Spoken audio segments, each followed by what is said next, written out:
It's a full college slate, and we are breaking them down tonight with Rob Rang right here on Locked On NFL Draft. Let's go. You are Locked On NFL Draft, your daily podcast covering the NFL Draft. Part of the Locked On Podcast Network, your team every day.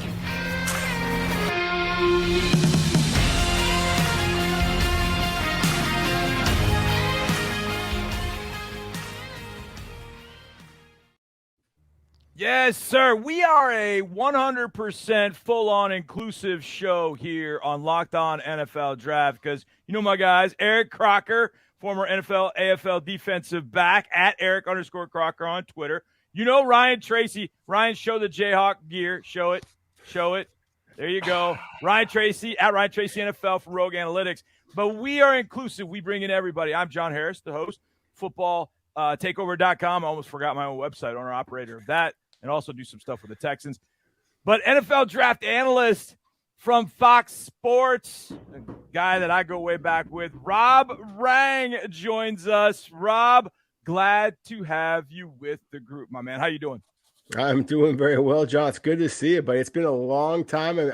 I'm used to seeing you at the Senior Bowl, at the NFL Combine. It's good to see you here virtually as well, sir. Absolutely, and we appreciate you making Locked On NFL Draft your first listen of today. And it's a crossover Thursday. It's presented by our friends at Prize Picks. Prize Picks is so much fun and easy to play. No competing with other players, just you versus the projections, and it's easy to play. No competing with other players. Pick 2 to 5 guys, and if they score more or less than their Prize Picks projection, you can win up to 10 times your money on your entry. It can literally take 60 seconds to enter. That easy. We love Prize Picks, and we know you will too. First-time users can receive a 100% instant deposit match up to $100 with promo code Locked On. That's prizepicks.com, promo code Locked On.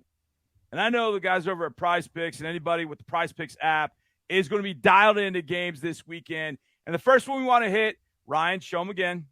Show them again. That's right. Kansas Jayhawks. College game day showing up. TCU is showing up. 2 teams are undefeated. This was supposed to be Alabama and A&M's weekend, and A&M just plays horribly.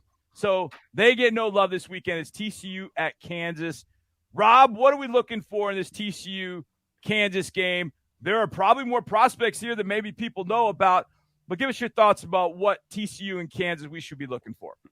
Well, I think if you're going to give me the mic right off the bat, sir, then I'm just going to mention the low-hanging fruit here. I think if you're looking at the Kansas Jayhawks, you got to start the conversation with the quarterback, Jalon Daniels. He's been absolutely spectacular. I mean, when we talk about dual-threat quarterbacks, this guy absolutely is that. His touch, his quick release, and certainly his athletic ability. 1 interception, I believe it's 10 touchdowns through the air, another 5 on the ground. Just absolutely dynamic player. I understand why ESPN is going to have game day there. At the same time, the game is going to be televised on FS1. So thank you for the solid there, ESPN. I think we got Rob frozen. As Rob is frozen, I know, Ryan Tracy, you're excited about what the Jayhawks are doing. And do you agree? Jalon Daniels, dual threat quarterback, did the greatest game last week. Do you think he bounces back against TCU? I think he does. I think he's a creator. I think as the level of competition goes up within competitive teams within the Big 12, I know we're not huge on their defenses, but I think he can raise his game. And I think Rob's got a good point, but he's not the only prospect in this ballgame. He's just at the top of the list. Rob, from the TCU side, they got a bunch of wide receivers that can go get it. Which wide receivers intrigue you the most, and which players intrigue you the most on the TCU side? Oh, well, there's all kinds of receivers, as you mentioned. But to me, again, I'm going to stick with that low-hanging fruit, and it's the cornerback, Tre Vius Hodges-Tomlinson. Those who are familiar with the TCU Horned Frogs are going to know some of those other players, but again, they also know that Tomlinson last name. This is, of course, the nephew of the great LaDainian Tomlinson. And when you watch this kid on tape, you can see that the athletic apple did not fall far from the tree. He doesn't have elite size. He's been listed at TCU at 5'9", 180 pounds. And when you watch him on tape again, I don't know that he's even that, but my goodness, is he quick? He explodes to the football. He's physical. He's got good ball skills. I think that Jalen Daniels, as I mentioned before, for Kansas, what a dual threat that he is, the back position, still, he would be wise to try to avoid the area of the field that Hodges-Tomlinson is going to be manning. At the same time, again, at that 5'9", 180 pounds, one of the things I've been most impressed with Daniels so far is his willingness to throw the ball over the top and allow his Kansas receivers to go up and get the football. When you're 5'9", 180 pounds, there's an awful lot of room there for those Kansas receivers to be able to operate. So to me, I know it's not a classic one-on-one matchup, but those are the two guys who I am very curious to see how they battle moving forward. Croc, how afraid of you if you're a GM? Are you afraid at all of short corners or having short corners? I mean, obviously, if you've got a guy that can move and can be quick, you can put him in the slot, et cetera. But as a GM, do you avoid short corners, or does it matter just based on that guy can play? I don't care if he's 5'9" or 6'9". Yeah, I mean, my philosophy I like to go off of is if a guy can cover, he can cover.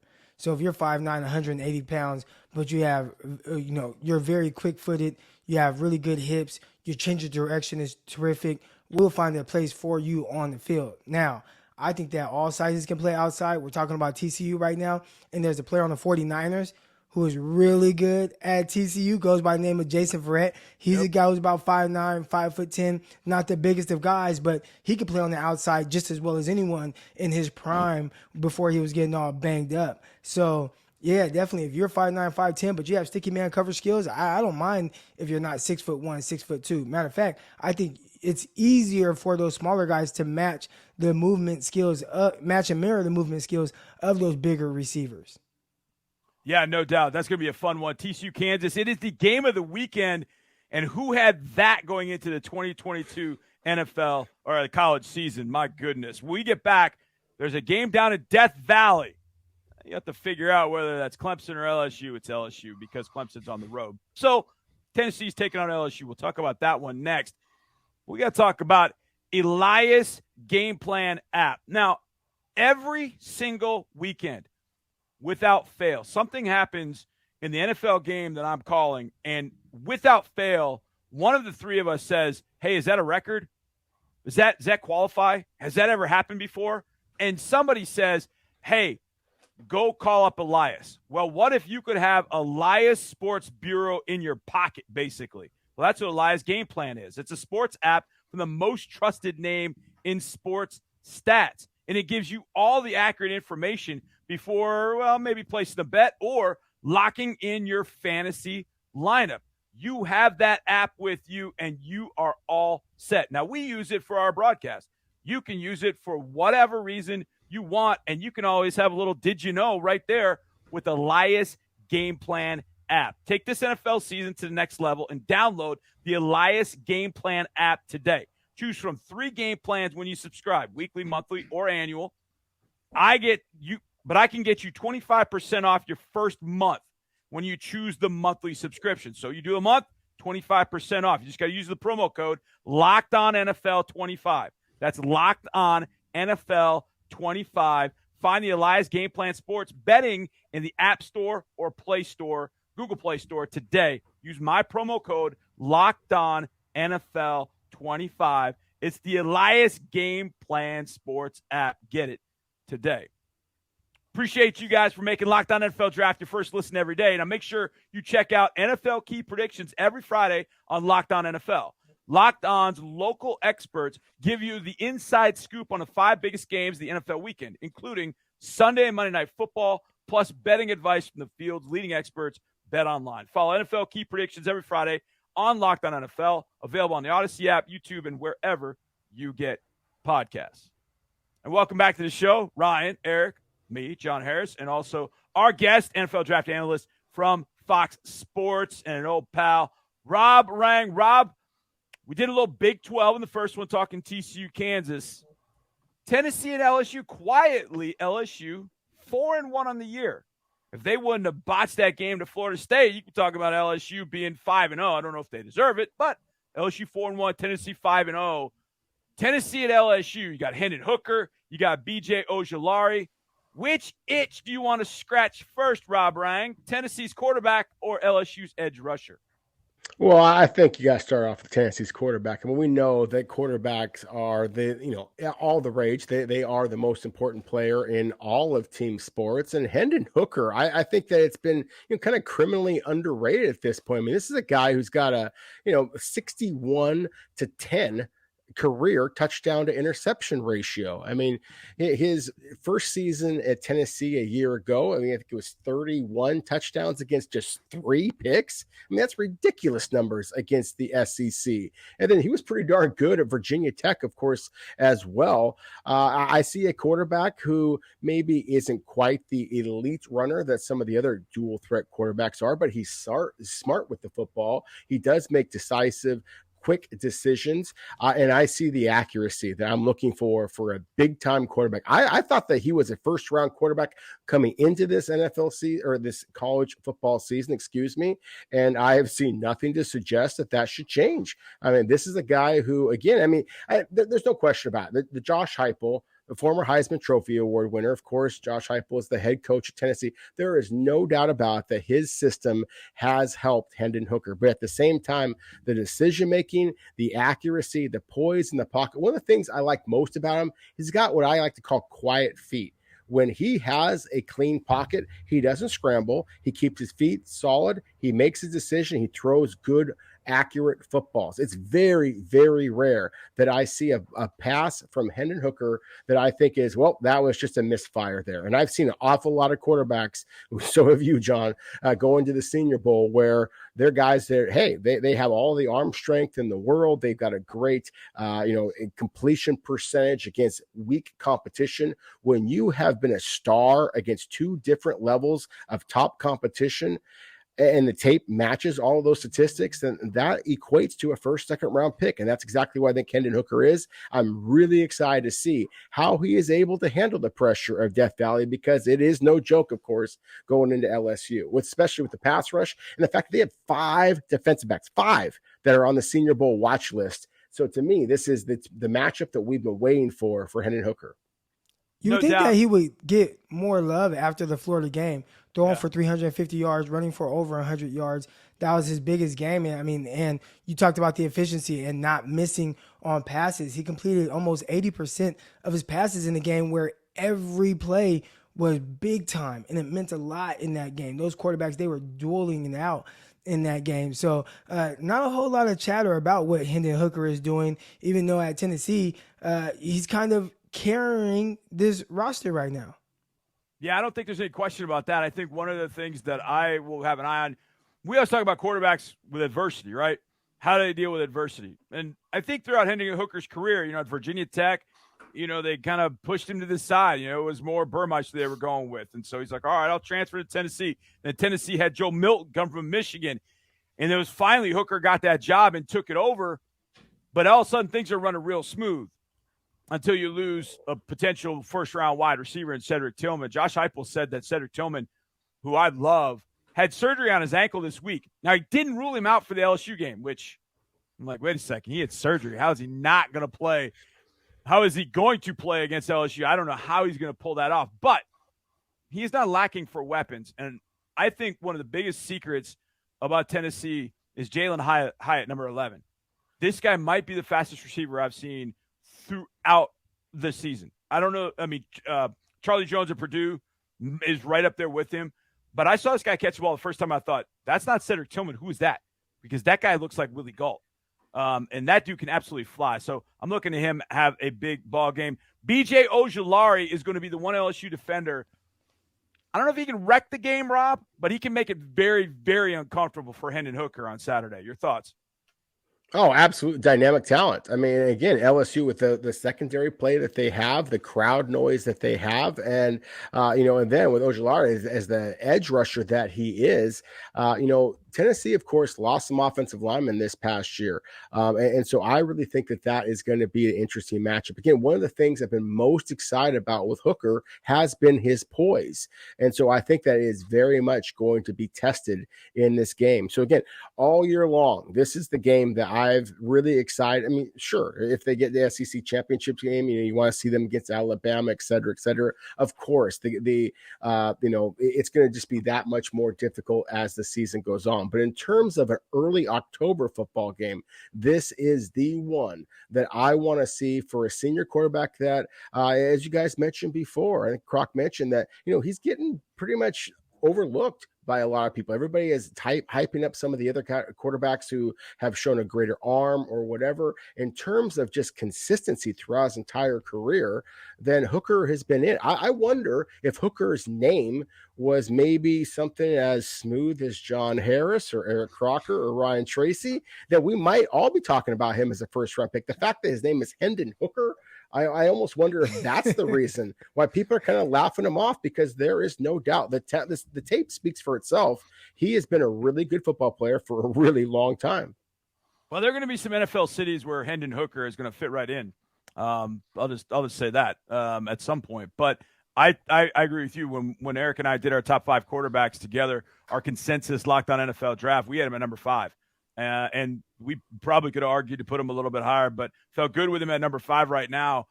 With the quarterbacks that are out, this is going to be a whale of a class. There's no question. There are 2 of them that hardly anybody is talking about, but we need a little Pac-12 California love on the other side as we talk Utah and UCLA. But first, I got to help you out if you own a business, because if you own a business, you got to have good people around you. And that's hard. You never know what you're going to get. And where do you go to find people that you can trust? Well, how about LinkedIn Jobs? These days, every new potential hire, it's a bet. And you don't want to be like Eric making a bet on Washington against UCLA. You want 100% assurance that you have access to the best qualified candidates available. That's why you have to check out LinkedIn Jobs. LinkedIn Jobs helps you find the right people for your team faster and for free. That's fantastic. All you got to do is add the purple hashtag hiring frame to your LinkedIn profile. Spread the word that you're hiring. It's like, hot donuts now. It's like, we're hiring. Simple tools like screening questions make it easy to focus on candidates with just the right skills and experience, so you can quickly prioritize who you'd like to interview and hire, and you hire them, and away you go, making $1 billion, hiring Rob Rang and all of us to work for you. That's why small businesses rate LinkedIn Jobs number 1 in delivering quality hires versus leading competitors. LinkedIn Jobs helps you find the qualified candidates you want to talk to faster. Post your job for free at linkedin.com/LockedOnNFL. That's linkedin.com/LockedOnNFL. Post your job for free. Terms and conditions do apply. All right, we had this conversation earlier in the week about Utah and UCLA, Pac-12 not getting enough love. Well, we're going to give it love.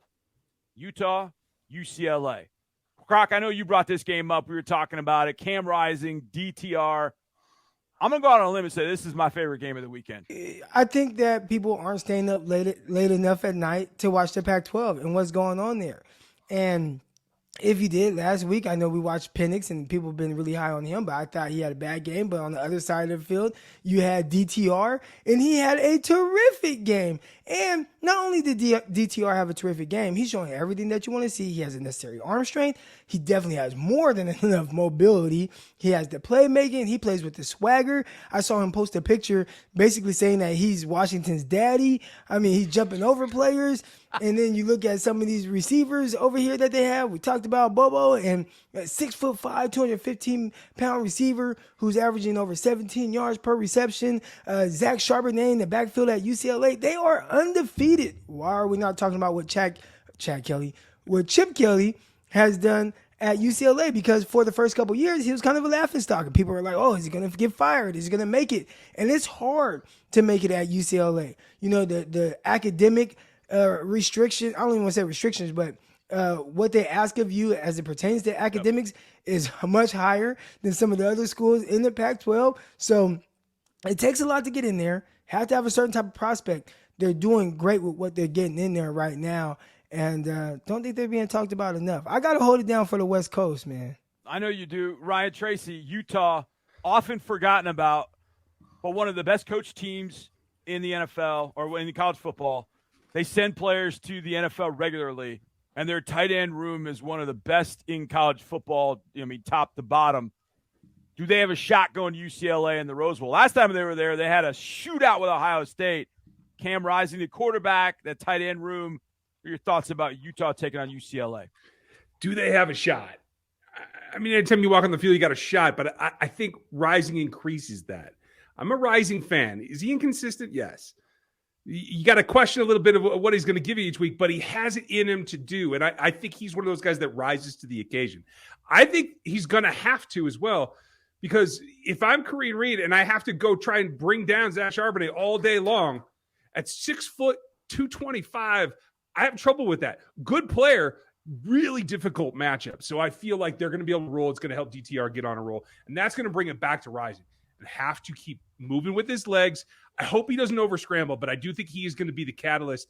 It's the only chance that they have. If he gets shut down and can't get out of the pocket at all to make anything happen, they're in trouble. It just hit me. Cam Rising is Gardner Minshew. Oof. That's who Cam Rising is. I just came up with that comp. Rob Rang, Utah, UCLA. There are big-time prospects on each side. Utah's tight end room. You got Clark Phillips at corner for Utah. UCLA with DTR. Eric mentioned Jake Bobo, the wide receiver at 6'4", 215. There's some prospects out in the Pac-12 in this one. What do you think about Utah, UCLA, Rob? There really are a lot of prospects here. And you mentioned Kyle Whittingham, Utah Utes. I mean, that's the Pac-12 defending champions, and I think they're the best team in the Pac-12 right now, with all due respect to the undefeated UCLA Bruins. As you mentioned. And the undefeated USC Trojans. Shout out for and the undefeated Kansas Jayhawks. No question about it. I mean, USC is so gifted, but again, I want to see the physicality that Utah brings day in and day out. Now, obviously, they had they got beaten in the opener because they went on the road against the SEC team, and that's what happens when Pac-12 teams go on the road against SEC okay, teams. now we have to have a discussion because it came down to a bad throw at the very end of the game from Cameron Rising. I don't know who he was throwing to. He kind of panicked and froze up in the moment, but it was a good game, though. It was a good game. They didn't get steamrolled. No, exactly. And that would be my point, is that Oregon, who a lot of people have bandied about as being one of the tougher and bigger, more physical teams in the Pac-12, obviously they got thumped against the defending national champion Georgia Bulldogs in week 1. Utah is a good football team. And kind of going back to John's point before about how they basically produce NFL talent, almost regardless of the position. I wrote an article about it a couple of years ago. It's Utah, it's Ohio State, it's Alabama. Those are 3 of the only teams that basically have had a player drafted at every single position on the football field. So that is a testament to Kyle Whittingham and his ability to recruit and develop talent, because I don't think a lot of people would think about the Utah Utes being in the class with Ohio State and Alabama in terms of producing NFL prospects at every single position, including on special teams. But we talked a little bit about the quarterbacks here, and there's no doubt about it. Cam Rising, Dorian Thompson-Robinson, they're spectacular talents. Ryan mentioned Zach Charbonnet, and I'm going to mention Tavion Thomas as well for Utah. I mean, this is a 6'2", 230-pounder that will absolutely put people on their backside as well. UCLA was the bigger, more physical, nastier team against University of Washington. It's not all about the quarterbacks. You're right. Michael Penix did not play as well. But at the same time, UCLA just beat UW, where they thought that the Huskies thought that they would be able to win, just being physical, being aggressive. And so tip of the cap to Chip Kelly. But I really think that a big part of this game is going to wind up being who wins the running back battle, who runs for the most yards. And Zach Charbonnet is a dynamic talent. Tavion Thomas is a guy that will put people on their backside again because of his size, because of his ability to run downhill, and because, frankly, I think that Utah is bigger and stronger at the point of attack on both the offense and defensive lines. That's why I'm going with Utah Utes here, and Tavion Thomas having a little bit of a splashy performance. We'll see what Cam Rising can live up to all this hype, but I never guarantee you that Thomas will against the Pac-12 competition. All right, watch me stick up for the Pac-12, Eric Crocker. I think this could be one of the more physical football games of the weekend. And what is that said about the Pac-12? I mean, that's not always said about the Pac-12, but I got a feeling this will be a very, very physical game in the Rose Bowl. Last year, Utah went toe-to-toe with a physical team in Ohio State. They're going to have to against UCLA, who's going to want to pound Zach Charbonnet and run DTR, and then let DTR throw it all over the Rose Bowl. That's going to be a very, very intriguing game with a ton of prospects. So many of them in that ball game. Might be more in that game than a lot of other games. A lot of the main games that maybe even the other two that we talked about, Utah, UCLA, Tennessee, LSU, and, of course, TCU at Kansas. Those three big games, tons of prospects to watch. You are going to have a football orgasm this weekend watching those games. I can say that, right? Because I put football in front of it. Watching these games, watching these prospects, and we'll break it all down here on Locked On NFL Draft. For Eric, for Ryan, for my man Rob Rang, NFL Draft Analyst from Fox Sports, I am John Harris, and we want to thank you for making Locked On NFL Draft your first listen every day. Now make your second listen to Peacock and Williamson NFL Show. Brian Peacock and former NFL scout Matt Williamson give you the expert NFL analysis in less than 30 minutes. It's free and available wherever you get podcasts. And we're free right here on Locked On NFL Draft. For the boys, I'm John. We'll see you next time. Let's go.